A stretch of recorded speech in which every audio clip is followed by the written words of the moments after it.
সত্যি সত্যি যদি এভাবে ধুয়ে মানুষের মনের ময়লাগুলোকে পরিষ্কার করে আমাদের চারপাশের সমাজটা অনেক সুন্দর করা যেত, কতই না সুন্দর হতো।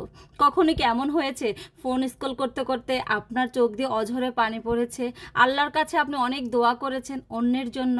ছোটবেলায় একটা কবিতা পড়েছিলাম, সবার সুখে হাসবো আমি, কাঁদবো সবার দুঃখে। কেন যেন আজ সবার দুঃখে আজ আমিও কাঁদছি, আমিও কষ্ট হচ্ছি একজন মা হিসাবে। আসসালামু আলাইকুম, সবাই কেমন আছেন? চলে আসলাম আরেকটি ছোট্ট ডেলি লাইফ ব্লগ নিয়ে অনেক দিন পরে। যদিও আমাদের সবার ব্লগ করার বা ফেসবুক নিয়ে কাজ করার সেই রকম মন মানসিকতা নাই। ওই যে বলেছিলাম, সবার সুখে হাসবো আমি, কাঁদবো সবার দুঃখে। যখন দেখি আমার চারপাশের মানুষরা ভালো নেই, তখন আমি কিভাবে ভালো থাকি? তারপরও তো জীবন কিন্তু থেমে থাকে না, কাজ করতে হয়, খেতে হয়, জীবনে নিয়মিত চলে যায় বলেন। তো যাই হোক, এটা ছিল গত 17 তারিখের একটা ব্লগ। মাসটা তো শেষ হয়েই গেল, আমাদের জীবনের সেই ঐতিহাসিক একটা মাস ছিল গত মাসটা, যে মাসের কথা হয়তো বা আমরা কখনো কোনোদিনও ভুলবো না, ইতিহাসের পাতায় সেটা স্বর্ণাক্ষরে লেখাই থাকবে।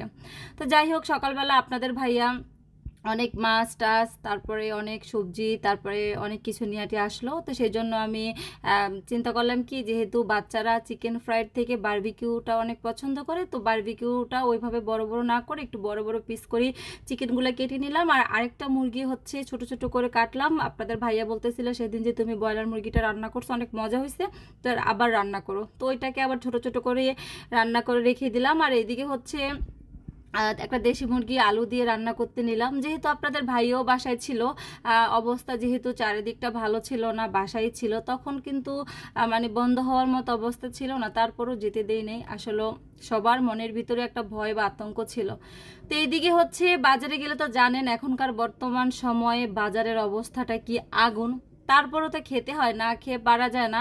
দেখা গেছে সবার বাসায় ছোট ছোট বাচ্চা আছে, যে যার মতো কিন্তু খাচ্ছে করছে। এই তো এদিকে হচ্ছে শাকগুলা কিন্তু খুব একদম ফ্রেশ ছিল, একদম টাটকা ছিল, রান্না করলে দেখবেন অল্প হয়ে গেছে। আর এদিকে হচ্ছে বাচ্চারা তো 11টা 12টার দিকেই শুরু করে দেয়, আমি ক্ষুধা লেগেছে, আমি ক্ষুধা লেগেছে। তো আসলে যেহেতু বাসায় সবাই ছিল, একটু ঘুম থেকে লেট করা হয়েছে বা ওইভাবে কাজ টাজও করা হয় নাই, একদম নাস্তা টাস্তা খাওয়ার পরে একটা কাজ করতাম, তারপরে আবার গিয়ে শুয়ে থাকতাম, কারণ আমাদের সময়টাই ছিল আসলে এরকম আর কি। এই তো দেশি মুরগিটা আলু দিয়ে এরকম ঝোল ঝোল করে রান্না করলে কিন্তু অনেক মজা হয়, আর কালারটাও খুব সুন্দর। আর দেখেন আমি মানে দেয়ালে ছিটে কি অবস্থা হয়েছে, আপনাদের কার কার এরকম হয়? আসলে প্রথমে যেটা বলেছিলাম, ফোন স্ক্রল করতে করতে কি এরকম হয়েছে কারো আপনাদের, যে চোখ দিয়ে পানি পড়েছে অঝরে, আর শুধু আল্লাহর কাছে দোয়া করেছেন? আসলে রিসেন্ট আমাদের ঘটনাগুলো এরকম হচ্ছে, যদিও বলা ঠিক না। বর্তমানে যতটা সুবিধা মানে বাদী অবস্থায় থাকা যায়, ততটাই সেফ জোনে থাকতে পারা যায়। তো সেই জন্যই বললাম, এই যে শাকগুলো ধুয়ে কি সুন্দর করে ময়লাগুলো পরিষ্কার করে সেটাকে কত যত্ন করে খাচ্ছি বা খাবো, এভাবেই যদি আশপাশের সবার মনের ময়লাগুলো দূর করে এত সুন্দর করে রাখা যেত, কত না সুন্দর হতো আমাদের সমাজটা। অনেক ভারী ভারী কথা বলে ফেলছি।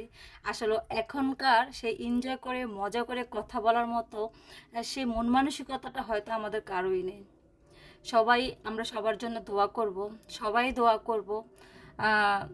যে সমস্ত মায়েরা তাদের সন্তান হারিয়েছে, সেই শোক ভোলার মতো না, তারপরও এটাই ছিল হয়তো নিয়তি, আর কিছু হয়তো আমাদের বলার নেই।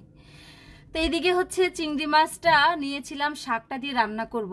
লাল শাক দিয়ে চিংড়ি মাছ রান্না করলে কিন্তু বেশ মজারই হয়। তো চিংড়ি মাছের প্যাকেটটা খুলে দেখি আমার আম্মা যেন আবার এটা রেখে দিছিল ভর্তা খাওয়ার জন্য। এখন এটা কুটোও ছিল না, এত অল্প দিয়ে রান্না করলে তো মজাও লাগবে না। তো আর কি করার আছে, লাল শাকটাকে ভেজেই নিব।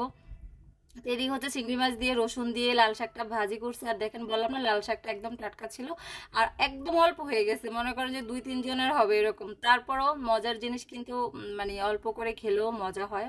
তো এদিকে হচ্ছে রান্নাগুলো আমিই করছিলাম। আসলে যেহেতু বন্ধের দিনগুলোই ছিল, এবার আম্মু থাকলেও আম্মুকে বেশি একটা রান্নাবান্নার ঘরে খুব কম, খুব কম দেখা গেছে। যে জিনিসটা আম্মুর হাতের মজা ওইরকমই, তো আমারই বেশিরভাগ রান্নাবান্না করছি, ভালো লাগছে। আবার কখনো ভিডিও করছি বা ভিডিও করি নাই, অনেক অনেক ভিডিও গ্যালারিতে জমে আছে। এবার জানি না প্রায় 15টার উপরে ভিডিও এডিট করা আছে, আস্তে আস্তে আপনাদের সাথে শেয়ার করব। তো যাই হোক, এই তো দেখেন কি সুন্দর লোভনীয় হয়েছে না। আর আপনাদের সাথে গল্প করতে করতে আমার রান্না বান্নাও শেষ। তো আসসালামু আলাইকুম, আমরা সবাই সবার জন্য দোয়া করব এবং সেফ থাকবো।